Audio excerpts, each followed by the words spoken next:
O que as histórias de Ruth e Esther têm a nos ensinar sobre a nossa vida hoje e sobre a forma como devemos viver no tempo do fim? É sobre isso que vamos estudar na lição desta semana. Antes, eu quero convidar você a curtir esse vídeo, a se inscrever no canal e a compartilhá-lo. Isso que você faz é muito importante, porque assim você me ajuda para que o conteúdo chegue mais longe. Então o YouTube entende que quando você curte, quando você compartilha, ou quando você comenta, e quando você se inscreve e ativa o sininho das notificações, o YouTube entende que este material é importante, ele vai enviar para outras pessoas. Então eu peço que você faça isso. Também quero lembrar você, antes do estudo, que eu estou preparando uma comunidade de estudo das profecias de Daniel e do Apocalipse. Será uma oportunidade muito importante para você estudar sobre escatologia, a disciplina que tem a ver com os últimos acontecimentos. Eu estou preparando essa comunidade e, obviamente, eu estou criando uma estrutura para que todas as pessoas possam participar. Então, se você quer ser avisado, avisada do lançamento desta comunidade, eu peço que você vá no link que está aqui na descrição, preencha os seus dados e quando a comunidade for lançada, você vai ser avisado a respeito. Você pode ter certeza, não vai se arrepender daquilo que está lhe aguardando. Nós vamos elaborarmos diferentes estratégias de valores para que todas as pessoas, não importa o quanto ganhem por mês, possam contribuir para a manutenção dessa comunidade. Então vai ser uma comunidade de profundo estudo, onde eu vou disponibilizar aulas, materiais, tirar dúvidas. Então todos poderão participar. O que eu quero que você faça, vá no link da descrição, se inscreva para ser avisado e para ser avisada. Tudo bem? Vamos então continuar o nosso estudo. O que as histórias de Ruth e Esther têm a nos ensinar sobre o nosso dia a dia e sobre o fim dos tempos? Na lição desta semana eu pude extrair algumas lições e eu gostaria de repartir com você. Na parte de domingo, a lição começa com a história de Ruth e Noemi. Quando nós lemos ali o livro de Ruth, capítulo 1, versos 1 a 5, nós percebemos o quanto a humanidade vem sofrendo desde o Éden com as consequências do pecado. Noemi havia perdido o esposo e 10 anos depois ela acabou perdendo os 2 filhos. E um deles era o esposo de Ruth. Então Noemi, enfrentou a maior perda que o ser humano enfrenta. Perder um ente querido por causa da morte. E como consequência destas perdas, Noemi e suas noras se encontravam em grande pobreza. Aquela abundância que Deus havia dado de alimentação, de provisão para os seus filhos lá no Jardim do Éden, como lemos em Gênesis 2,16, aquela abundância foi sendo trocada ao longo dos anos pela escassez. Antes, a humanidade, Adão e Eva, trabalhavam apenas para cuidar da saúde física, para manter os músculos. Após o pecado, de acordo com Gênesis 3,19, o ser humano passou a trabalhar agora também para o próprio sustento. Deus falou para Adão que no suor do rosto dele ele comeria do seu pão. Então tudo mudou e Noemi e suas noras estavam enfrentando esta consequência do pecado. E nenhum de nós está livre, infelizmente. Nenhum de nós está livre de uma calamidade, de uma tragédia. Mas o que nós devemos fazer é, assim como elas, confiarmos, especialmente Ruth e Noemi, confiarmos no poder de Deus. Mesmo que ele permita a existência do mal, Deus está o permitindo porque esta foi a escolha humana e porque através disso ele está vacinando o universo todo para que o mal não se levante pela segunda vez. Mas apesar disso, nós vemos Deus no controle da história.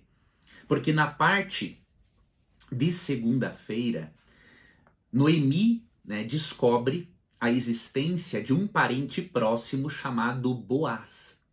E por que este homem seria a esperança delas? Em Levítico 25, Deus havia criado uma lei para ajudar as pessoas que enfrentassem a miséria repentinamente por causa de alguma tragédia. Olha o que diz aqui Levítico 25, ó. Se teu irmão empobrecer e vender alguma parte de suas possessões, então virá o seu resgatador, seu parente, e resgatará o que o seu irmão vendeu. Olha que interessante.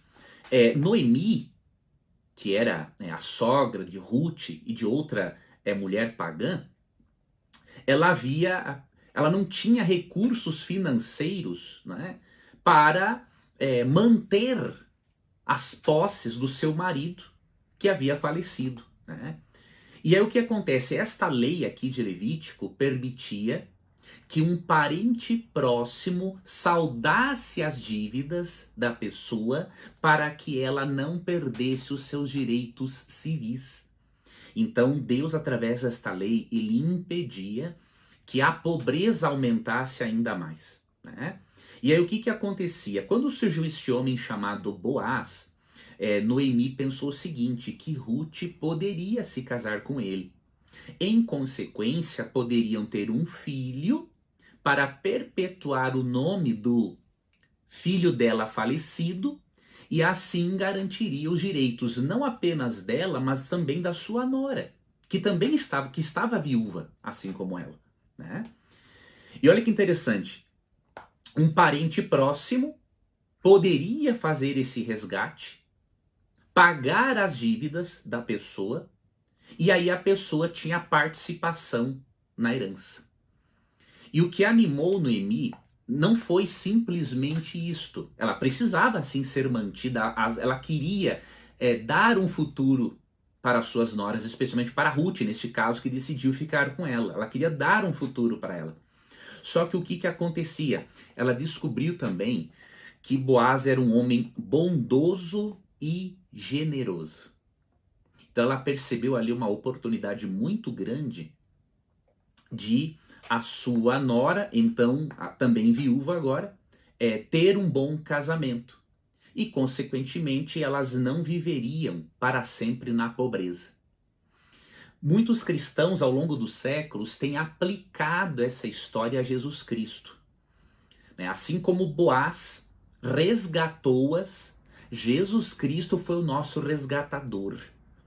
Nós estávamos cativos da morte, cativos de Satanás, estávamos empobrecidos, falidos espiritualmente.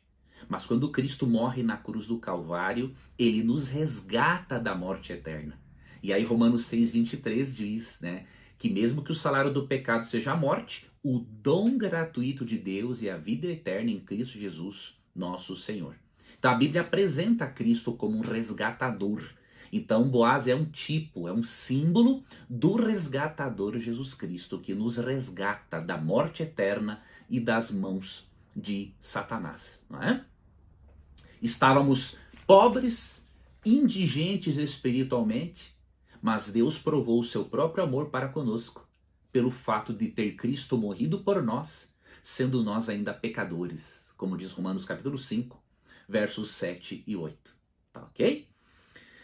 Agora, se você parar para analisar, e aqui é uma questão que a lição apresentou aqui na parte de segunda, é assombroso, é maravilhosamente assombroso o fato de que Jesus Cristo, o nosso Criador, ele se transforma como em parte da sua própria criação e ainda morre por nós.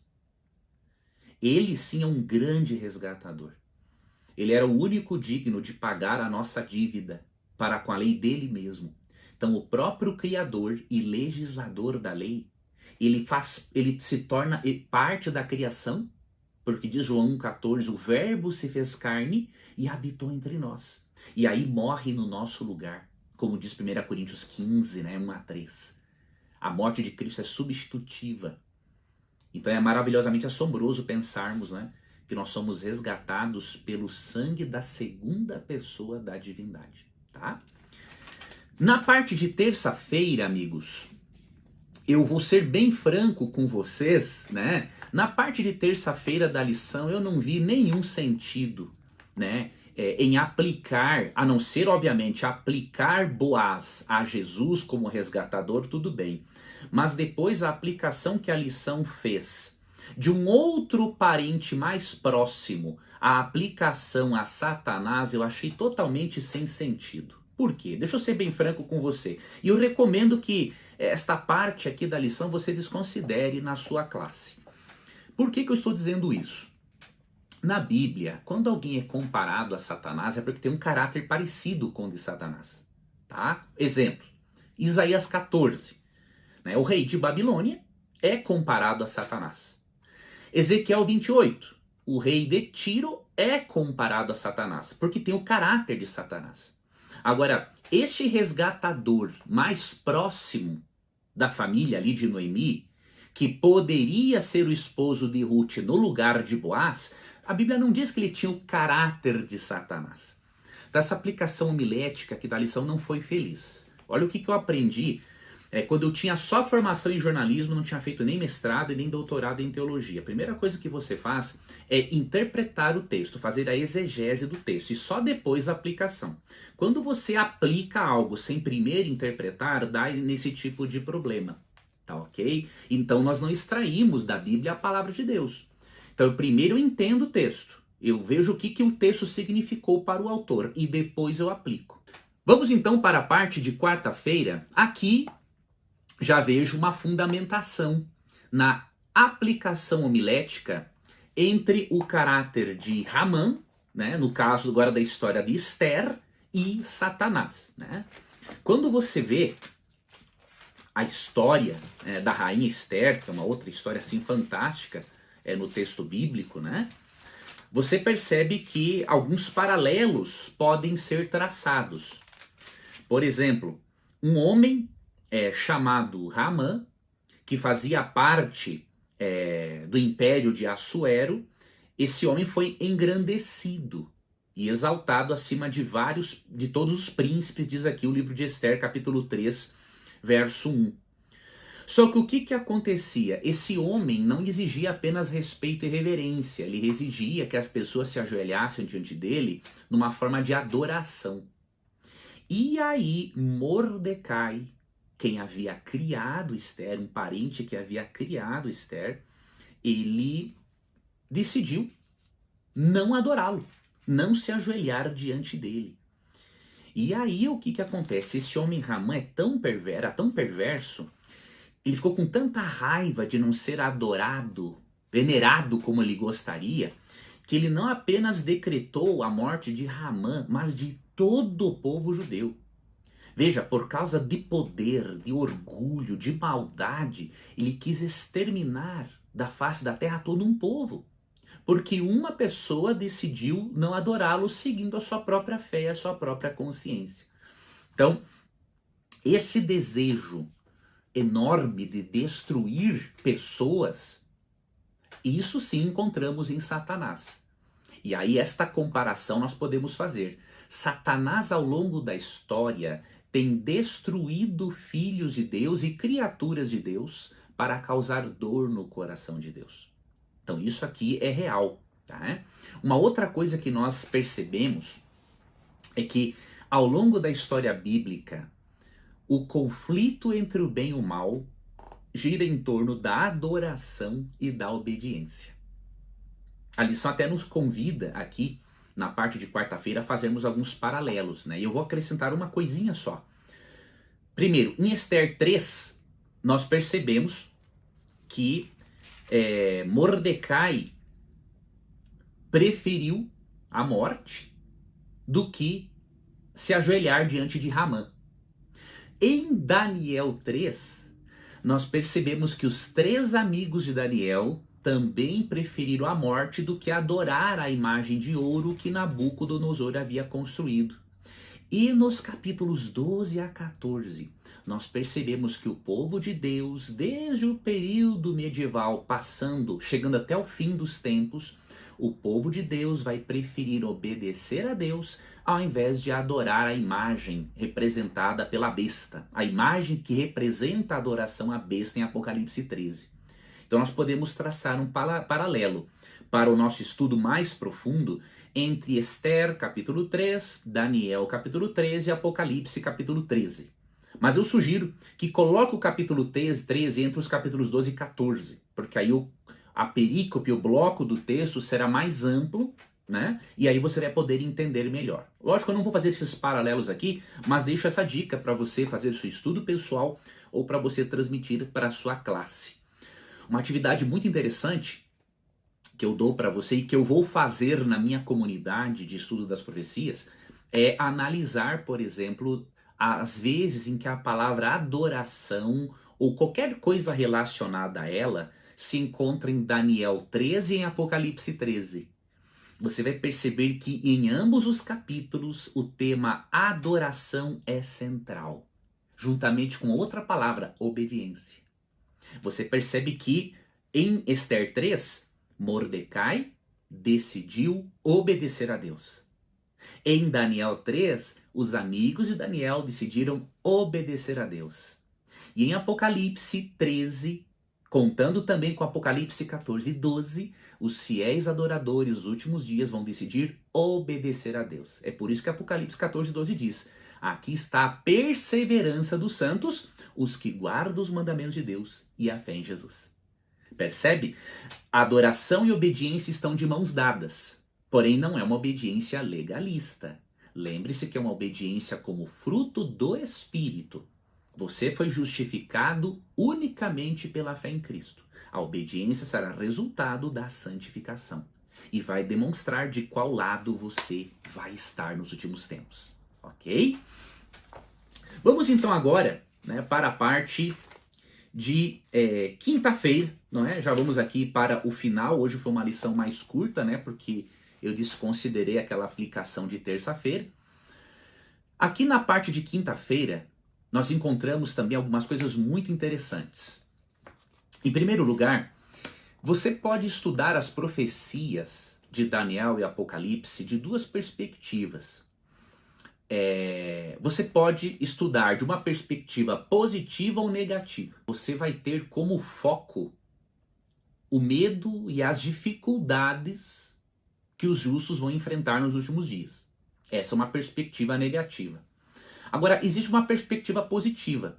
Ao invés de você focar nas dificuldades que virão aos justos nos últimos dias, você pode focar na resolução divina dos problemas da humanidade. Se você focar nisso, ao surgirem as dificuldades, pouco antes da volta de Cristo e a perseguição de Apocalipse 13, você estará preparado, você estará preparada. É muito importante, veja, esse texto que eu vou ler, ele não é um texto profético e apocalíptico, por favor. Mas esse texto é importante, você seguir o princípio dele quando for estudar profecias. E os meus alunos que decidirem fazer parte da comunidade, na mira da profecia, eles vão aprender isso aqui, entre muitas outras coisas. O link está na descrição do vídeo, caso você queira ser avisado do lançamento. 1 João 4,18 diz assim, queridos: no amor não existe medo. Antes, o perfeito amor lança fora o medo. Ora, o medo produz tormento. Logo, aquele que teme não é aperfeiçoado no amor. Então, se você estuda as profecias e tem medo, você está estudando errado. Por quê? Porque no amor não existe medo. Então, o que você tem que fazer? Estudar as profecias e ver que nelas Deus apresenta a solução final e definitiva para o pecado e para todos os nossos problemas. Aí você ama ainda mais a Deus, é agradecido a Ele e o medo toma lugar da alegria e da esperança. Então, faça uma análise. Como que você tem interpretado as profecias? Ao estudar a Daniel e Apocalipse, você tem medo ou você tem alegria e esperança? Se você tem medo, é porque o seu foco está errado. Você está focando nas dificuldades. Então você tem que focar nas soluções de Deus, na resolução divina do mal. E aí sim, você vai perceber que o medo vai deixando de fazer parte da sua vida, tá? No estudo das profecias, a parte de quinta também nos convida a considerarmos um padrão geral que é seguido no texto bíblico pela profecia bíblica.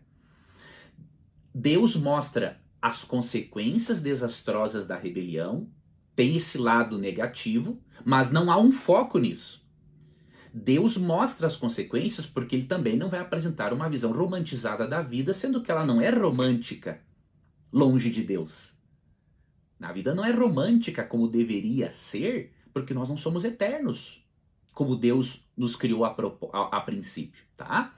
Mas ao mesmo tempo tem um padrão nas profecias. Deus mostra as consequências desastrosas da rebelião humana e logo nos dá esperança.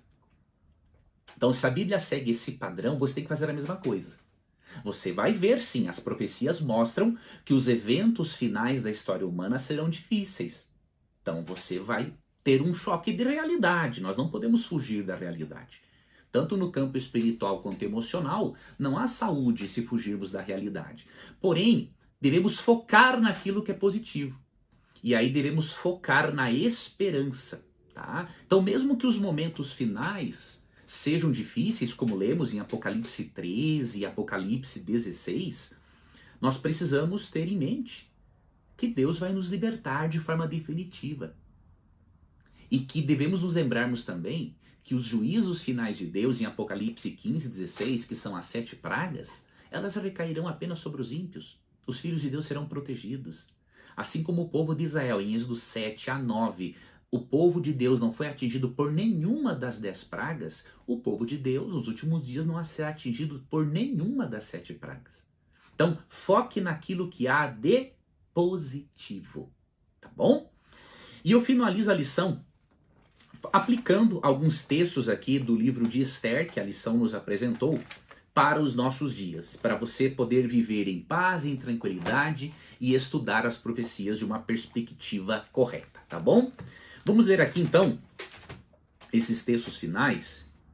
Esther, capítulo 4. Vou ler versos 14 e 16 e depois o capítulo 9, verso 22. Vamos fazer uma aplicação para encerramento da nossa lição. Esther 4, 14 e 16 diz assim, ó. Porque se de todo te calares agora, de outra parte se levantará para os judeus socorro e livramento, mas tu e a casa de teu pai perecereis. E quem sabe se para conjuntura como esta é que foste levada a rainha? Interessante.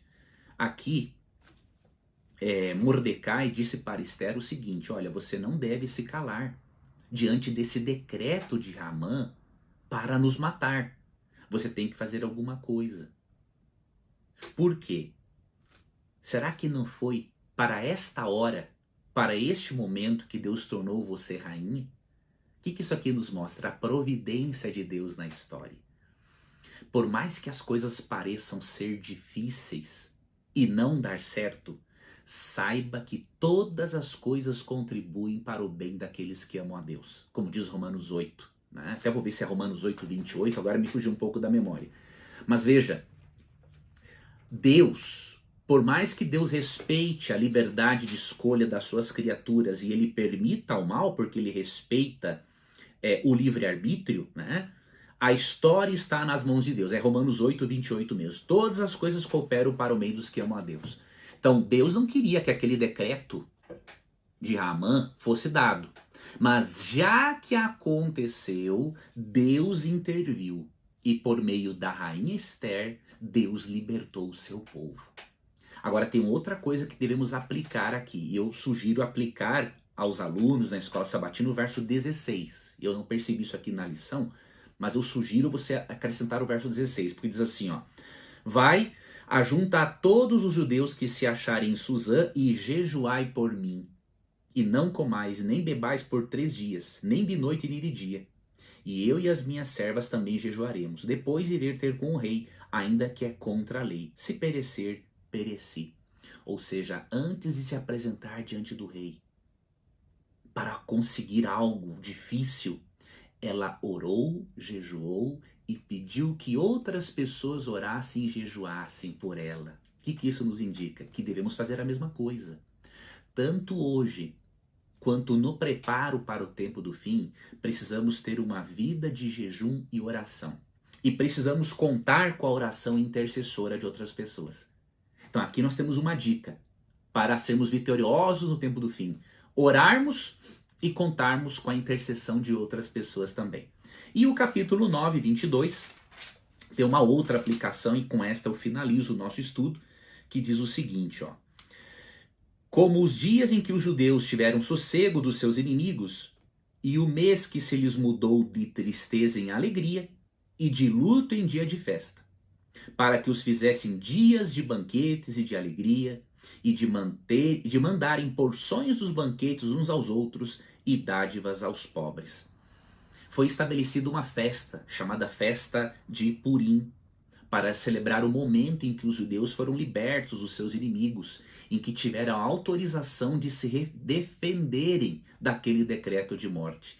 E o que o texto diz? Que a tristeza deles se mudou em alegria, e o dia de luto se transformou em dia de festa. Quando Cristo voltar, meu amigo e minha amiga, as nossas tristezas se transformarão em perpétuas alegrias. Quando Cristo voltar, o nosso luto se transformará em festa, porque nós vamos ver os entes queridos que serão ressuscitados e a morte nunca mais vai existir. E Apocalipse 21:4 diz que Deus enxugará dos nossos olhos toda a lágrima e a morte já não mais existirá, nem luto, nem pranto, nem dor, porque tudo isso vai ficar no passado. Mas Deus não quer lhe dar isso apenas no futuro.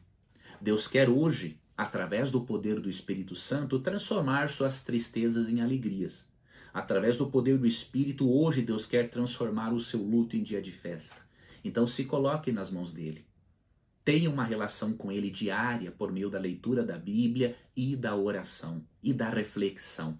E se prepare cada vez mais para o tempo do fim, através do estudo sério das Escrituras e através de uma vida de jejum e oração. Eu agradeço muito por você ter assistido a esse vídeo. Não se esqueça de curtir, de se inscrever aqui no canal, de compartilhar. E se você quiser fazer parte da comunidade que eu estou preparando para o estudo aprofundado das profecias, da escatologia, vá no link aqui na descrição do vídeo e se inscreva para que eu possa avisar você do lançamento. Ok? Muito obrigado por sua companhia. Na próxima semana continuaremos o nosso estudo da lição desse trimestre sobre alusões, imagens e símbolos dos livros proféticos. Obrigado por sua companhia e até um próximo encontro.